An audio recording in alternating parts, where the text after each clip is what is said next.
আজকে আমরা বামপন্থী ছাত্র যুব নারীরা এখানে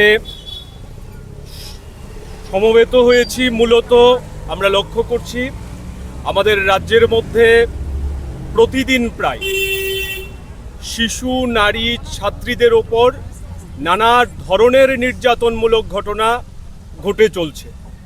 সবথেকে ন্যাক্কারজনক যেটা, গত সোমবার আমাদের রাজ্যের অন্যতম গুরুত্বপূর্ণ কলেজ এমবিবি কলেজের ছাত্রী তরুণী গৃহবধূ, সে যখন কলেজ থেকে বাড়ি ফিরছিল, কলেজ চত্বরেই গাড়িতে করে তাকে অপহরণ করা হয় এবং গণধর্ষণ করার পর আগরতলা থেকে বাইরে মধুপুরের দিকে তাকে ফেলে দেওয়া হয়।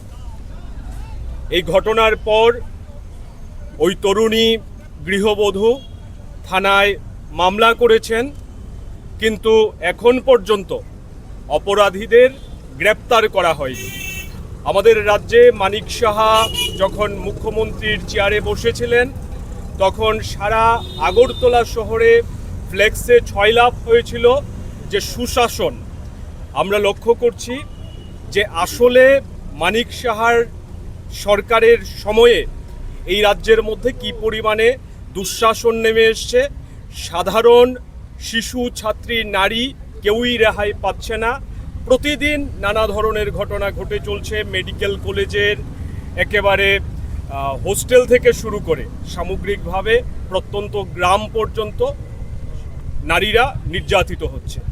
তারই প্রতিবাদে আজকে আমরা এখানে পূর্ব আগরতলা মহিলা থানায় আমরা বিক্ষোভ সংগঠিত করছি।